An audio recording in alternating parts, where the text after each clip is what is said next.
Bhagavatam കാൻഡോ 1 chapter 17. Bhagavatam സ്കന്ധം 1 അധ്യായം 17. സൂത ഉവാച തത്ര ഗോമിഥുനം രാജാ ഹന്യമാനമനാദവത് ദണ്ഡഹസ്തം ച വൃഷളം ദദൃശേ നൃപലാഞ്ചനം വൃഷം മൃണാളധവളം മേഘന്തമിവ ബിഭ്യതം വേപമാനം പദൈകേന സീദന്തം ശൂദ്രതാഡിതം ഗാഞ്ചധർമ്മദുഃഖാം ദീനാം വൃശം ശൂദ്രപദാസദാം വിവത്സാം സാശ്രുവദനാം ക്ഷ്മാമാം യവസമിച്ഛതീം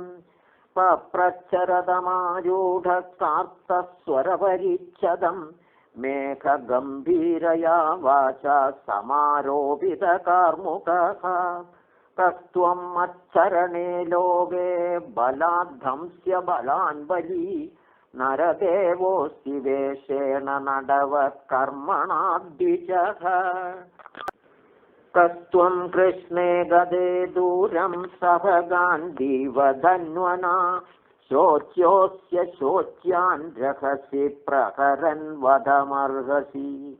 ത്വം വാ മൃണാളധവളപാദൈർന്യൂനപദാചരൻ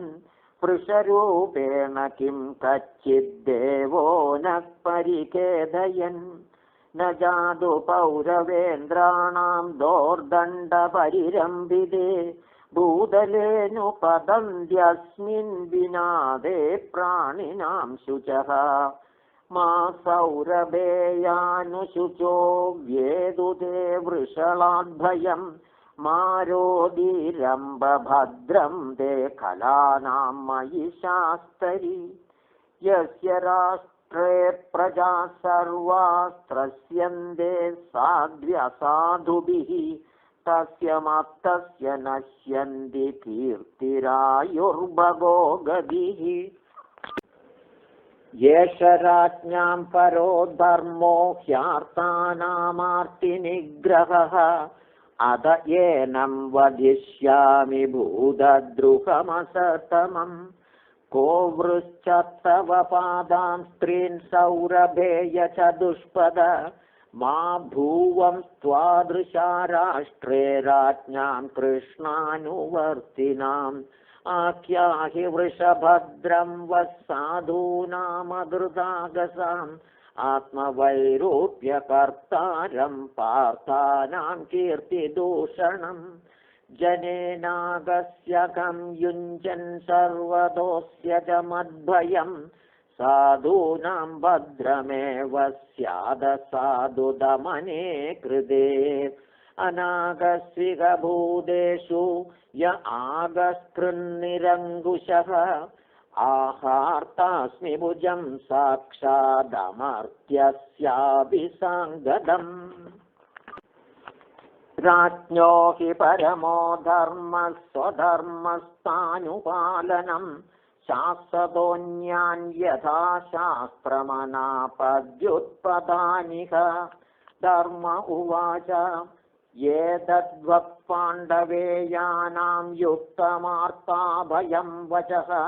യേഷാം ഗുണഗണൈഃ കൃഷ്ണോ ദൗത്യാദൗ ഭഗവാൻ കൃതഃ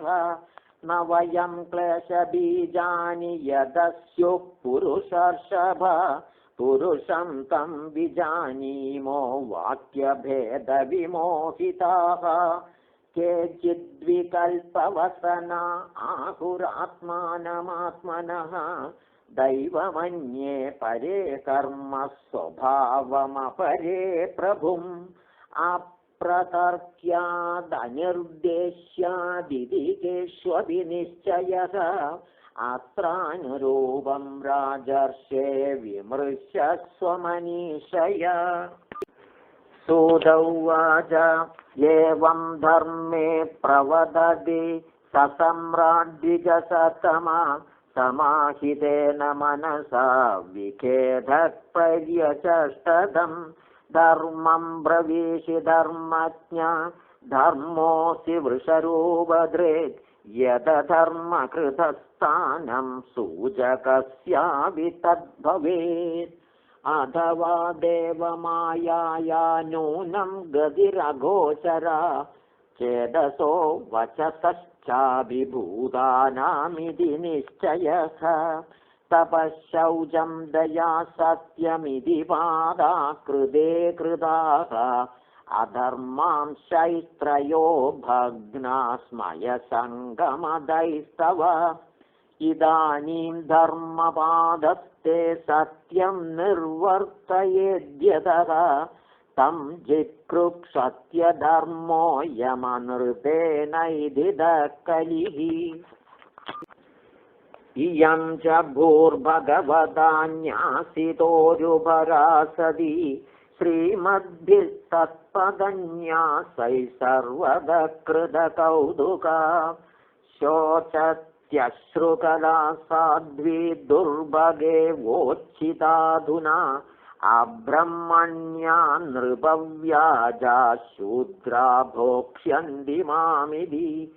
इति धर्मं महीं चैव सान्त्वयित्वा महारथः निषादमाददे खड्गं कलये धर्महेतवे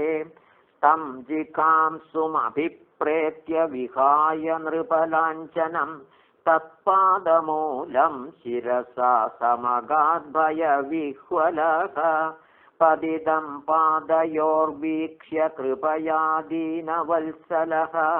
शरण्यो नावधिश्लोक्य आह चेदं हसन्निव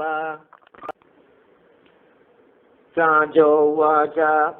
न ते गुडाकेश यशोधराणां बद्धाञ्जलेर्वै भयमस्ति किञ्चित्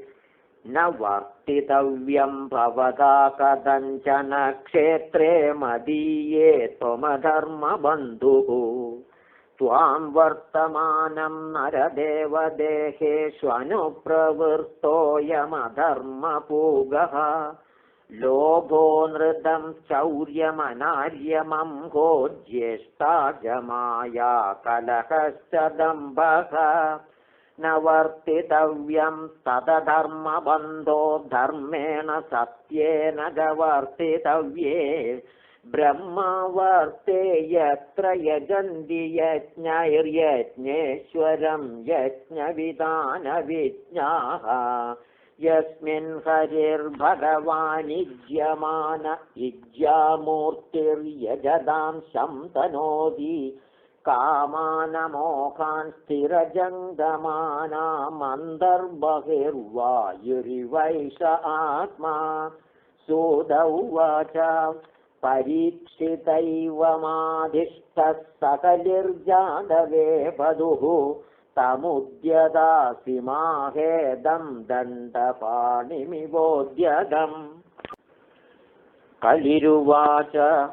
यत्र क्वचन वल्स्यामि सार्वभौमतवाज्ञया लक्ष्ये तत्र तत्रापि त्वामास्तेषु शरासनं तन्मे धर्मभृतां श्रेष्ठस्थानं निर्देष्टुमर्हसि यत्रैव नियतो वल्स्य आदिष्टं तेनुशासनं सूत उवाच अभ्यर्थितस्तदा तस्मै स्थानानि कलये ददौ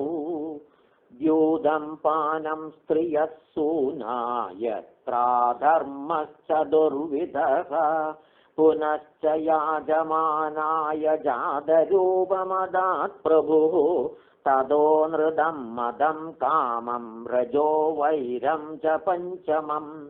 अमूनि पञ्चस्थानानि ह्यधर्मप्रभवः कलिः औत्तरेयेण दत्तानि न्यवसत्तन्निदेशकृत् अथैतानि न सेवेत बुभूषु पुरुषः क्वचित् विशेषतो धर्मशीलो राजा लोकपतिर्गुरुः वृषस्य नष्टां स्त्रीन् पादान् तपःशौचं दयामिति प्रतिसंदध आश्वास्य महीं च समवर्धयत् स एष ये दर्श्यध्यास्त आसनं पार्थिवोजितं पितामहेनोपन्यस्तं राज्ञारण्यं विवीक्षदा आस्ते धुनाकराजर्षि कौरवेन्द्रश्रयोल्लसन् गजाह्वये महाभागश्चक्रवर्ती बृहच्छ्रवाः युद्धं भूतानुभावोऽयमभिमन्युसुतो नृपः यस्य पालयदक्षोणीं यूयं सत्राय दीक्षिताः